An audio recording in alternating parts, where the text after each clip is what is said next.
जय माँ काली। हम सभी पर माँ की कृपा हमेशा बनी रहे, मेरी माँ से प्रार्थना है। हम चाहे किसी भी धर्म में हैं, किसी भी देवी देवता को मानते हैं, लेकिन हमारा जो जीवन का आखिरी उद्देश्य होता है वो होता है मोक्ष की प्राप्ति कर लेना, यानी कि जीवन मरण के बंधन से मुक्त हो जाना। इसमें कितनी सच्चाई है, चलिए हम इस वीडियो के माध्यम से समझने की कोशिश करते हैं। वैसे शास्त्रों में इसके बारे में अलग अलग विवरण मिलता है। मोक्ष के बारे में अलग अलग बातें कही गई हैं। कई जगह पे तो मोक्ष की काला अवधि भी बताई गई है, मोक्ष का समय भी बताया गया है।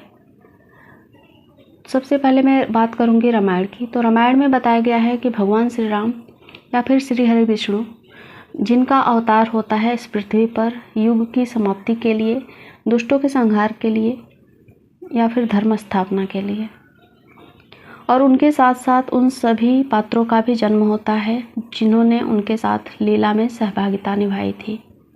तो इस तरीके से अगर हम देखें तो भगवान को भी मोक्ष प्राप्त नहीं होता है। भगवान खुद भी इस जीवन मरण के बंधन से मुक्त नहीं हो पाते हैं। उनको भी एक कल्प के बाद इस पृथ्वी पर जन्म लेना ही पड़ता है, वो कार्य पूर्ण करना ही पड़ता है। फिर हम तो एक तुच्छ से जीव हैं, फिर हम ये कैसे सोच सकते हैं कि हम मुक्त हो जाएंगे और हमें इस जीवन से मुक्ति मिल जाएगी। अब सवाल उठता है कि मोक्ष के बाद आत्माएं कहाँ जाती हैं और वे उस अवस्था में क्या करती हैं। तो इसके बारे में अष्टवक्र गीता में बताया गया है। मोक्ष के 4 प्रकार होते हैं और वो अलग अलग प्रकार में अलग अलग तरीके से मोक्ष प्राप्त करती हैं। इन 4 प्रकार का जो विवरण है मैं बता देती हूँ। कुछ इस प्रकार से हैं।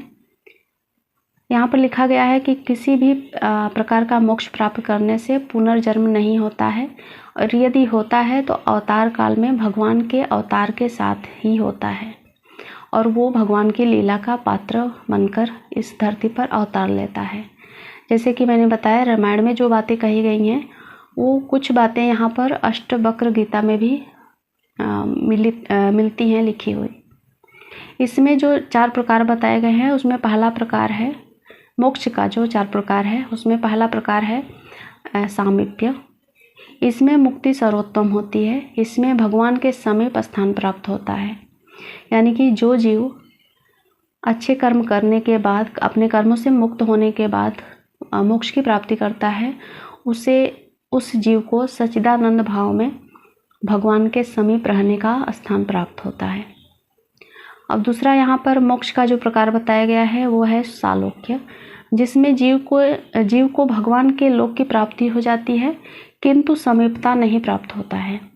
यानी कि भगवान के लोक को तो प्राप्त कर लेता है, वहाँ पे रहने की भी उसे परमिशन मिल जाती है, उसे सभी सुख प्राप्त होते हैं, लेकिन वो भगवान को प्राप्त नहीं होता है, न ही उनके दर्शन कर पाता है।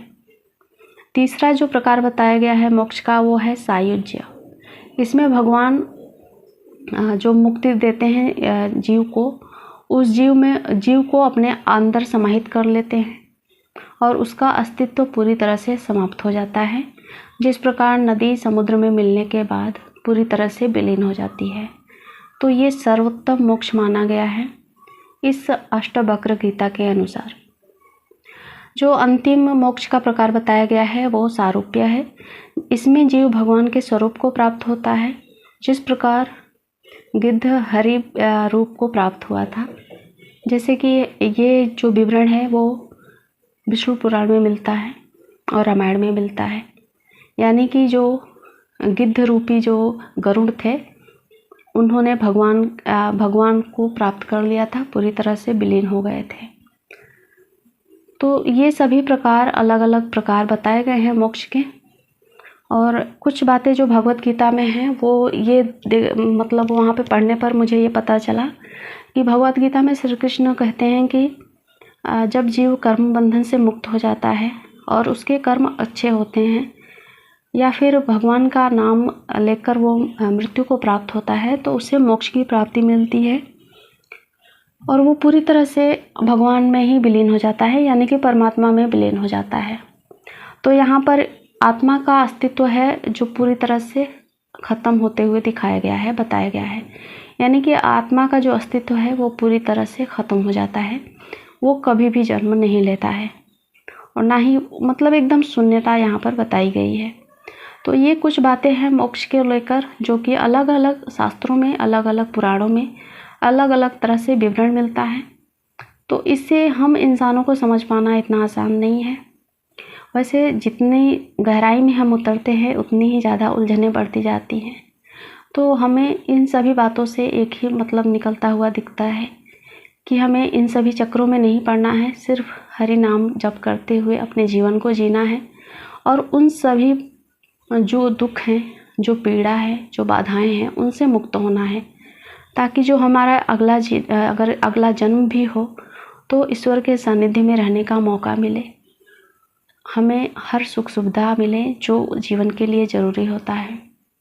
वैसे आपने बहुत सारे लोगों को देखा होगा जो इतने अमीर होते हैं, और बहुत सारे वहीं पर ऐसे लोग हैं जिनको खाने को भी कुछ नहीं मिलता है।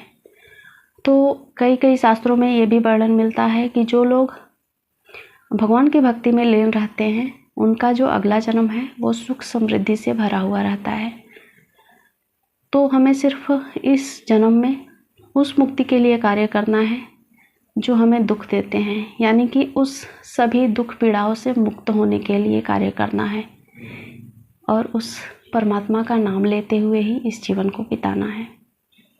जय मां काली।